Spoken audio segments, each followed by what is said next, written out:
According to the World Wind Energy Association, last year set a record in wind energy production worldwide. Just in Argentina alone, the sector grew by 80% in 2012. The southern region of Patagonia offers unrivaled potential in wind energy, and a new investment agreement between Argentina and China could create Latin America's largest wind park. But there is cause for concern. Blackouts are increasingly common, business suffers, and a high-profile legal dispute with international oil giant Repsol is raising suspicions over the state of Argentina's energy sector.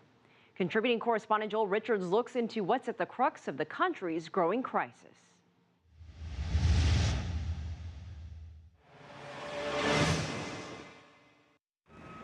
The cold front affecting Argentina is pushing energy consumption to a historic record.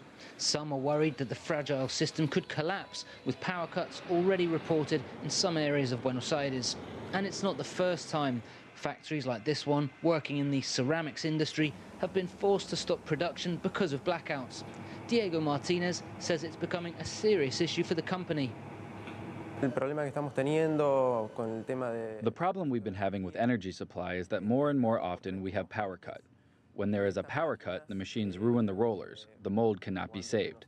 It's a financial loss. It can last from 1 day to 3 days, depending on the area. During power cuts in recent months, hundreds of thousands of commuters have been affected, trying to make it home at rush hour without traffic lights, the subway or trains. Outside the capital, high in the Andes near the border with Chile, officials said looters were venting anger over a blackout that had left much of surrounding Neuquén province without power. Americans now travel to an area of the country attempting to resolve this impending crisis. For what it may lack in charm and appeal, Comodoro Rivadavia more than makes up for it with its economy. The largest city in the province of Chubut is Argentina's oil capital. It became a boom town in the heart of the windswept region of Patagonia when settlers in the early 20th century, many of Dutch descent who had fled South Africa after the Boer War, dug in search of water. Instead, they found something much more valuable. After the discovery of oil in 1907, the industry quickly grew as the driving force for a country whose economy was comparable to that of Canada and Australia. But Chubut is developing not only as Argentina's oil capital, but as its energy capital, as it looks to harness another source that it boasts in abundance. Wind turbines can be seen across the region. The largest wind park in Argentina and in South America, according to the company, with 80 megawatts production, is in Rawson. The Rawson Wind Park has been in operation since January 2012. Our experience has been positive, not just for the workers, but for the Argentine electric system as a whole. The park alone provides enough energy for the equivalent of 100,000 homes. With 42 wind turbines, the park at Rawson is currently the largest in the country, and it single-handedly increased the wind energy production in Argentina by 80% in 2012. Yet plans are afoot to build a park in Gastre, in a joint venture between Chinese BCEG construction firm and GEASA. The $3.5 billion wind farm, covering 45,000 hectares, is expected to be completed by 2017.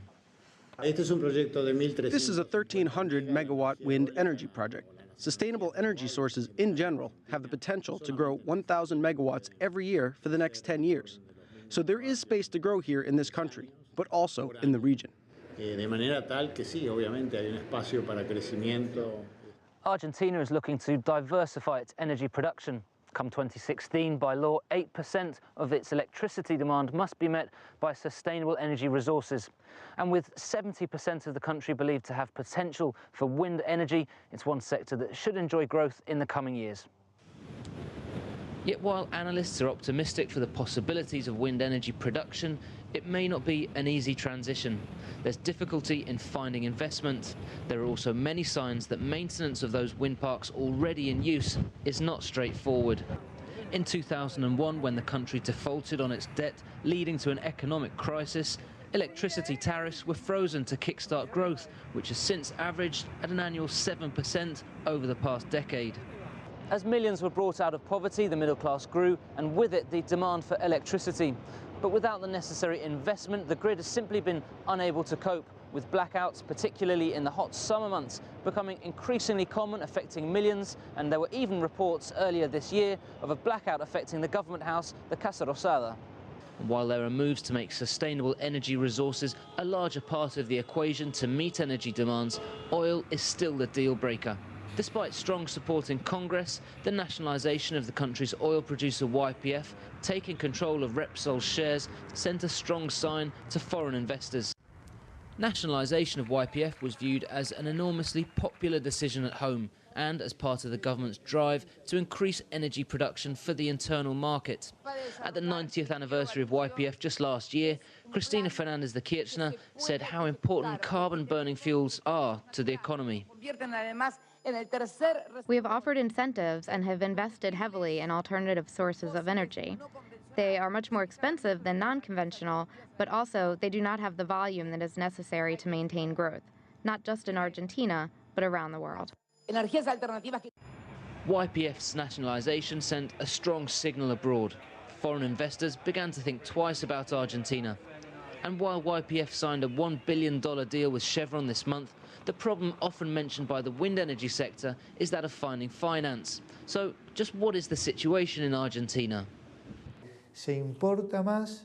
We import more, we pay more, but the domestic price has been frozen, so the treasurer has to put much more in. We're looking at a patient with all the warning signs, a patient that's in intensive care and needs looking after in order to survive. Gerardo Rabinovich is vice president of the Argentine Institute for Energy. He's concerned about the current panorama.